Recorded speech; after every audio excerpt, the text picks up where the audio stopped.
Son ya las 7 de la mañana con 18 minutos. Gracias a todos y cada uno de ustedes por estar en nuestra sintonía. Somos retransmitidos a través de Facebook Live y gracias también a los canales regionales que se suman a este espacio informativo de RTU, Radio y Televisión Unida a nivel nacional. Como habíamos anunciado, el asambleísta Henry Kronfle nos acompaña, él es del Partido Social Cristiano y de la Comisión de Régimen Económico. Buenos días, asambleísta, y gracias por estar junto a nosotros en esta mañana. Vamos a iniciar este diálogo conociendo con usted el trabajo y el papel que viene cumpliendo la Asamblea durante estos días. Y básicamente uno de aquellos es el tema de la ley del apoyo humanitario. Tantas leyes económicas que el gobierno nacional ha enviado y que al parecer para muchos políticos, muchos analistas, no van uno con otro acorde a la situación económica del país. Hoy esta ley de apoyo humanitario al parecer no tiene el consenso ni el apoyo de ciertos bloques legislativos. Buenos días, bienvenido. Muy buenos días, muchas gracias por la invitación. Un saludo a toda la audiencia, nuestras condolencias a los familiares de las víctimas del COVID y un aplauso y una admiración muy grande y unas gracias a todos los que están en la primera línea, especialmente a los doctores y a las enfermeras. Efectivamente, nosotros en la Comisión de Régimen Económico, de su regulación y control, estamos trabajando es en la ley financiera.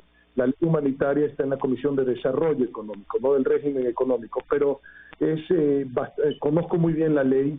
Estamos muy preocupados porque lo que plantea esta ley conceptualmente hablando es un rescate del pueblo al gobierno, no un rescate del gobierno al pueblo. Entonces, cualquier ley que se haga en materia económica para la emergencia del COVID, primero hay que definir exactamente el monto que se necesita para esa emergencia sanitaria y social.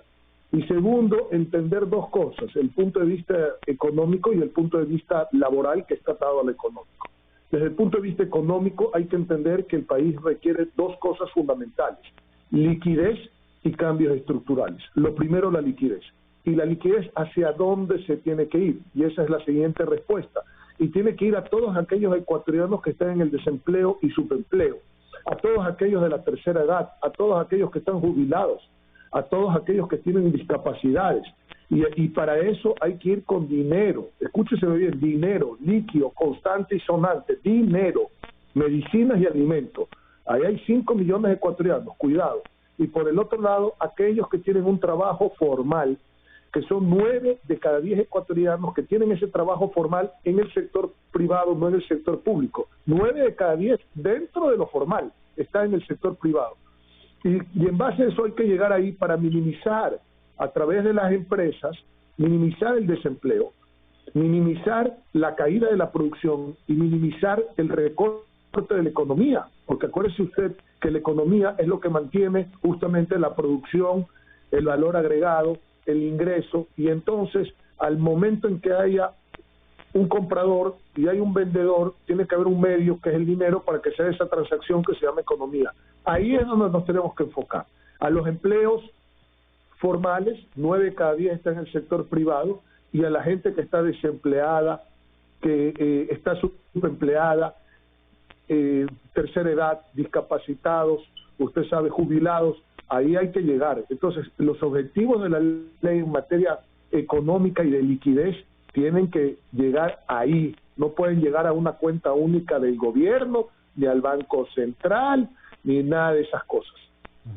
Dentro de ese marco de lo que usted ha analizado y ha mencionado justamente de esta ley humanitaria que no está en su comisión, pero todos los asambleístas están analizando este tema y todo el país está pendiente justamente de aquello. Topó un tema muy importante usted, asambleísta, el tema del desempleo. ¿Qué se viene de aquí a futuro si no manejamos o el gobierno no maneja una nueva ley económica que dé funcionamiento a buscar empleo en los próximos meses o años en el país? Claro, es muy grave porque, a ver, esta creo que es la quinta o sexta reforma tributaria de este gobierno, pero en los últimos 12, 14 años hemos tenido más de 30, que se ha arreglado nada. Si usted pretende hacer lo mismo y tener un resultado diferente, pues está cayendo en la locura. Entonces, por ahí no va el tema. Por eso es que yo digo, el tema para arreglar la estructura del Estado hay que cambiar muchas cosas que las puedo explicar. Para arreglar la emergencia sanitaria hay que enfocarse muy bien en no más impuestos, porque no puede ser el pueblo el que rescata al gobierno, tiene que ser al revés, el gobierno que rescata al pueblo, y el gobierno sí tiene fuente de dinero para rescatar al pueblo. Pero más allá de eso, fíjese cómo está la ley estructurada conceptualmente hablando, y voy a poner un par de ejemplos. Primero, mata la vaca, llámese la empresa, le quita el pasto, la vaca no puede comer, la vaca no se puede ordeñar, no hay leche, dígase para los trabajadores. Es decir, usted está matando las empresas que son la fuente de trabajo para los ecuatorianos que tienen un empleo formal. Entonces, por ahí conceptualmente estamos mal. Segundo, mire usted cómo esto es un tiro de gracia para las pymes, las MIPYMES, las empresas unipersonales, para la clase profesional del país. Le voy a poner un ejemplo, cómo está la ley. Una peluquería, negocio de una persona, posiblemente, que facture $10,000 al mes, que facturó $10,000 al mes el año pasado, gastaba $8,000 al mes, le quedaban $2,000 mensuales, con la facturación del año pasado. Ese negocio ahorita tendría que pagar $1,600 por 9 meses, es decir, el 80% de la utilidad antes de impuestos. Pero cuidado, esa peluquería hoy no va a facturar en $10,000, va a facturar la mitad posiblemente. Si le va bien, $5,000, tendrá la mitad de gastos, $4,000, le quedarán $1,000, pero tendrá que seguir pagando $1,600, entonces se va a tener que endeudar para pagar esto. Imagínese usted el tiro de gracia que sería esto.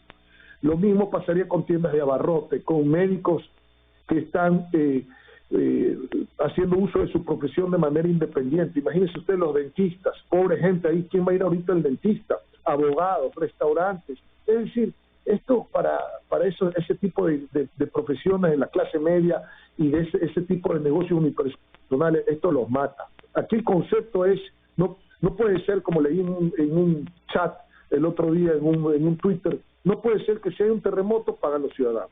Si cae el petróleo, pagan los ciudadanos. Si se desvían fondos del país, pagan los ciudadanos. Si se vuelven a desaparecer los fondos del terremoto, pagan los ciudadanos. Si no usas la seguridad social, pagas igual como ciudadano. Es decir, ¿hasta cuándo el ciudadano va a seguir manteniendo el Estado?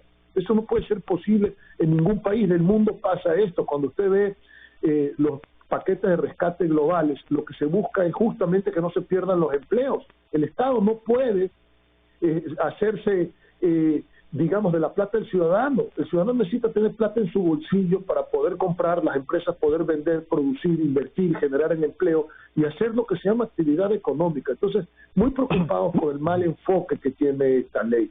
Y desde el punto de vista de humanitario no tiene nada, porque la solidaridad no es pagar impuestos, pues la solidaridad comienza donde termina la ley.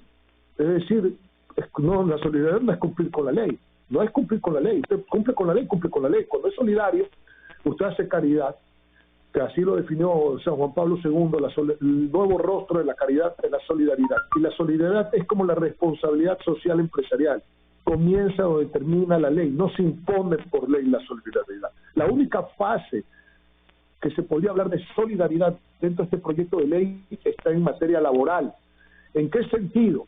En que si mañana un empleador concuerda con un trabajador de alto rango de una empresa, un gerente a lo mejor que gane $4,000, $5,000, decirle, oiga, por mutuo acuerdo lleguemos a ver cómo podemos restablecer menos horas de trabajo dentro de la empresa suya para que entonces eso que quedaría, digamos, de excedente, porque ya no va a trabajar todo el tiempo, poder compensar a alguien dentro de la misma empresa que está en un rango salarial mucho más bajo, de $500, de $600, no tenga que llegar a un acuerdo de esa naturaleza porque él no le alcanza la plata. Ahí hay un cruce entre trabajadores en materia de solidaridad.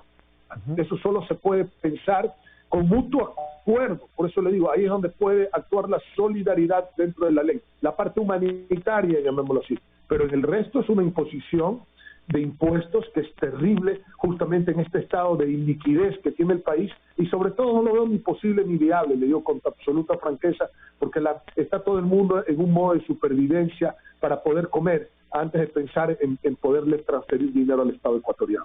Muy bien, usted acaba de decir cosas importantes, ¿no? Y dentro de eso vamos a referirnos también. El tema de laboral. Durante estos últimos días se conoce que hay gran cantidad de despidos. Hay gente que ha sido despedida. Pero el gobierno iba a mandar o mandó un proyecto de reformas laborales. Los sectores empresariales piden de urgencia que se elabore justamente un nuevo proyecto de reformas laborales. El sector sindical se opone. ¿Cuál es la alternativa, la salida? Que parte de ello usted lo ha explicado, pero ¿hacia dónde? Porque hay una desesperación en el país. Aparte de la emergencia sanitaria, venía arrastrando ya el país el tema de la crisis económica y hoy se desborda con el tema de desempleos totalmente en el Ecuador. Manejemos también el tema laboral, digamos, en dos etapas. Okay. En la etapa inmediata de lo que requiere el país y en la etapa de estructural que requiere el país. Hay cosas que son de las dos, que son estructurales e inmediatas. Pero, por ejemplo, ampliar la frontera del empleo. Es decir, que se pueda tener una fracción de jornada laboral como un mecanismo de empleo. Porque puede ser que usted trabaje hoy 8 horas en una empresa y esa empresa usted no lo puede tener por 8 horas porque no tiene actividad económica. Entonces, a lo mejor usted puede trabajar 3 horas en una empresa, 2 horas en otra y 3 horas en una tercera. Y entonces usted cumple sus 8 horas de trabajo. Para ahí se necesita que se permita la fracción de la jornada laboral. Usted puede trabajar medio turno, un cuarto de turno, un tercio de turno, y que las cargas proporcionales que están establecidas en la ley se cumplan. Asimismo, el aporte a la seguridad social. Hoy hay una restricción para eso. Primero, un sobrecargo, creo que es el 35%, y lo segundo, que está limitado que la aportación de la seguridad social por lo menos sea la mitad de la carga laboral, es decir, 20 de 40 horas a la semana. Eso tiene que reestructurarse para la emergencia sanitaria, urgentemente, para poder ver cómo se sostienen los empleos en el país, porque no hay actividad económica de las empresas. La gente está encerrada, la gente no puede ir a trabajar, la gente no puede comprar, se limita la capacidad de economía que existe en el país. Lo segundo es, ¿qué es el resultado con la aportación a la seguridad social en la práctica? En la práctica vemos una seguridad social que no tiene las medicinas, que no tiene la atención cuando estamos viviendo esta emergencia, que está totalmente abrumada de alguna manera, y que se requiere de manera urgente que ese impuesto, que es el 21% del aporte de los trabajadores y de los empleadores a la seguridad social, tenga una función específica que hoy se ve que poco o nada ha servido. Ha sido un impuesto inútil. Si mañana ese aporte a la seguridad social de manera inteligente, con una reestructuración de la seguridad social, puede ir para dinamizar justamente la economía, para inyectarle liquidez a la economía, para poder fomentar con eso la inversión y el empleo, entonces va a tener un uso importante, también el ahorro nacional, y no como ahora que parece mentira, habiendo sido una de las instituciones más líquidas del país, la seguridad social con más liquidez, ahora prácticamente está en una quiebra actuarial, es decir, de puros números claros y duros y fríos, está prácticamente en una quiebra actuarial. Entonces tiene un déficit actuarial terrible. Entonces, ¿cómo es posible que esto siga continuando en el país? Eso desde el punto de vista estructural. Desde el punto de vista de la liquidez, hay que entender que en materia laboral lo que ha tratado de hacer el ministro es, bueno, ¿qué puedo resolver por decreto y por acuerdo primero antes de resolver por ley que vaya a la Asamblea Nacional? Ese es un pensamiento correcto. ¿Qué puedo resolver con resoluciones del Instituto Ecuatoriano de la Seguridad Social frente a mandar algo a la Asamblea Nacional? Es correcto. ¿Qué puedo resolver que ya exista acuerdo en el Consejo Nacional del Trabajo entre empleadores y trabajadores avalado por el gobierno y que no hay para trabajar en función primero ya de los acuerdos hechos y entonces evitar conflictos laborales en este momento? Eso es correcto. ¿Cómo hay que trabajar? Primero, ¿para evitar despidos o para crear empleos en este momento? Primero evitar despidos, después pensemos en crear empleos. Es correcto. Entonces, evitar los despidos, hacer lo que más se pueda por decreto o por acuerdo ministerial, que se manejen los temas que ya tienen consenso en el Consejo Nacional del Trabajo y que involucre cambios de resoluciones, por ejemplo, el Instituto Ecuatoriano de la Seguridad Social. Eso es lo primero que se tiene que hacer, porque eso no requiere de tiempo. Ya están ahí. Lo demás se puede enviar en la ley, que se tiene que tratar y que de hecho está enviado parte en materia laboral en la ley, para justamente complementar ante la emergencia sanitaria. Pero vuelvo y repito, lo estructural en este momento tiene que comenzarse a tratar, porque es lo que lleva más tiempo, y ya estamos en deuda con el país de no haber resuelto lo estructural mucho antes. Muy bien, y para ir terminando, ustedes entonces le dicen no al tema de más impuestos, pero el gobierno también dijo, si no van a apoyar, pues sería importante que no estorben también. ¿Cuál es la decisión que se quedan? ¿Dónde se quedan ustedes? Contestándole al gobierno de la manera más sencilla. Primero, si no va a dar, no quite. Eso es lo primero que hay que decirle al gobierno con claridad. Y segundo, que sería un error terrible del gobierno, y yo lo digo esto con mucho respeto, que piense que la Asamblea Nacional va a responder a los intereses del gobierno. La Asamblea Nacional es el primer poder del Estado y es la representación viva política del pueblo ecuatoriano. La Asamblea Nacional tiene que responder al pueblo ecuatoriano. Y como usted está viendo, como está estructurada esta ley, no es un rescate al pueblo ecuatoriano, es un rescate al gobierno, no al pueblo ecuatoriano. Y por lo tanto, creo que el pueblo en este momento se da cuenta de la importancia de tener una Asamblea Nacional para no permitir que esto pase por decreto, porque si no existiera la Asamblea Nacional en este momento, mientras ellos hablan de la muerte cruzada, nosotros hablamos de una cruzada por la vida, si no existiera la Asamblea Nacional, ya se hubiera implementado estas leyes que, como usted puede ver claramente, afectan al bolsillo de todos los ciudadanos del país. Muy bien, muchísimas gracias al asambleísta Henry Kronfle, él es de la Comisión de Régimen Económico. Hemos hablado acerca de lo que tiene y hace relación a la ley de apoyo humanitario y otros temas más.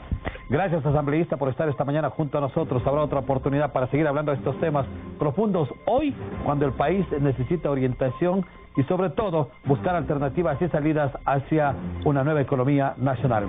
Gracias al asambleísta por estar junto a nosotros.